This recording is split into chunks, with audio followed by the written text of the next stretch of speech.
grandma and grandpa were married for more than 60 years. Their names were Joseph and Mary, and they had 10 kids. They had a beautiful marriage, and they would flirt with each other constantly. I grew up watching this. I remember as a boy seeing my grandpa come up to my grandma in the kitchen. He kind of whap and he hits her in the thigh, and he says, "Hi, my name's Joe." And she looks at him and she's like, "I know." I'm like, "Oh, they're 100 and they're flirting. I love it." And when she passed away 2 years ago, I was there at the funeral right by the side of my grandpa.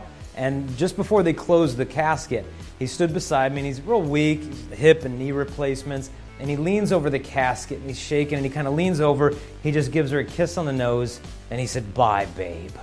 And I saw that, and I just said, that's it. That's what I want. I want a love that's stronger than death. But how do we get there from here? How do we get a marriage like that? We got to begin by understanding what marriage is.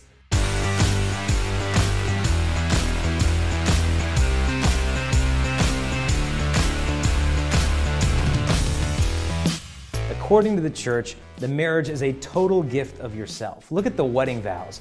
You promise that this love that you're giving is a free love. It is a total love. You hold nothing back from one another. It is a faithful love, not just with your body, but even with your imagination and your heart.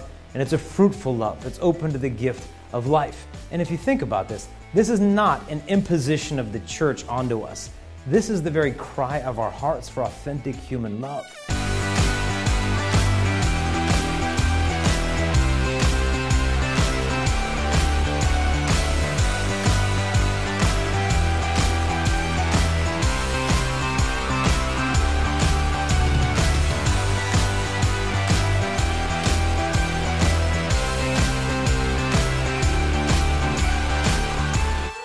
And so if that's the essence of marriage, what's the purpose of marriage? The purpose of marriage is for the procreation and the education of our children. That's where we get the word matrimony from, the duty of the mother. So part of the purpose of marriage is for the raising of children. The other purpose of marriage is for the mutual perfection and sanctification of the spouses. Because when you get married, your faults rise to the surface like oil and water, so that you can be sanctified and grow in holiness.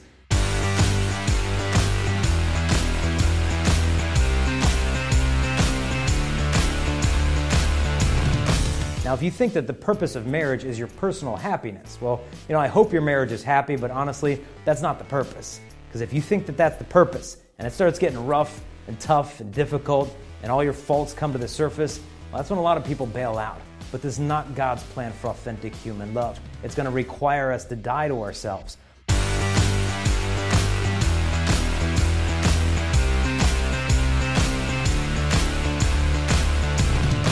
I remember on our wedding day, there's a little boy sitting in the back of the church, and he's soaking in all the ceremony and liturgy. And he says to his dad, "Now, Dad, why is Kristalina there, my wife? Why is she wearing all white?" And he said, "Oh, because today is the happiest day of her life, and she's just radiant." The kid said, "Okay." "Well then, Dad," he said, "how come Jason's wearing all black?"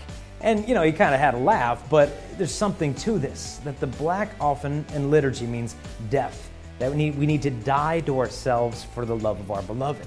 We've got to image Christ's love for his church. This is out of St. Paul's writing in Ephesians 5. He said, "A man shall leave his father and his mother, cleave to his wife, and the two of them shall become one flesh." We're supposed to be an image of Christ's love for the church.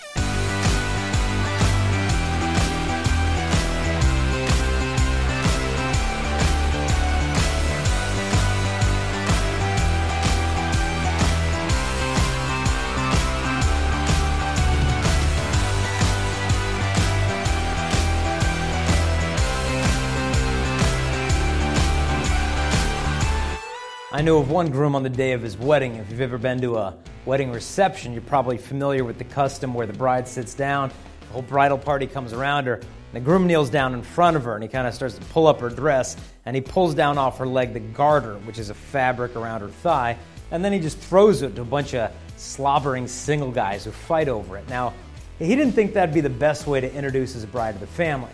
So what he did is he had his bride sit down, and the whole wedding party came around. And he kneeled down in front of her, and then he pulled off her shoe, and then he pulled up a pitcher of water with a bowl, and he washed her feet in front of everybody, as Christ washed the feet of his bride, the church, on the night before he gave his life for her on the cross. And this groom was not putting on a show. This is literally how he thought his bride deserved to be served, as Christ loved the church.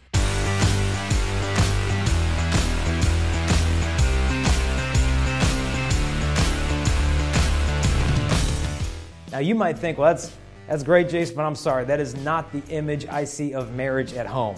Husbands and wives dying to themselves for love of one another.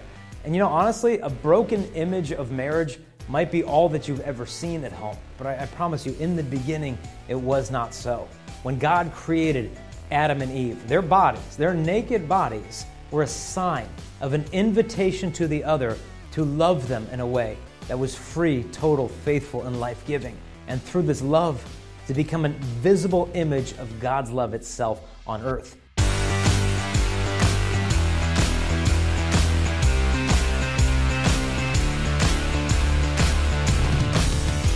And this is not imposing religion on sex and marriage.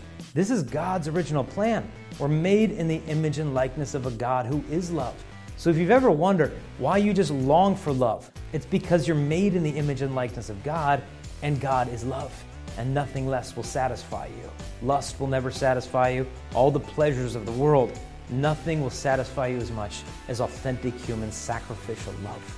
So by the end of this program, we hope to be able to show you how you can save your marriage before even meeting your spouse.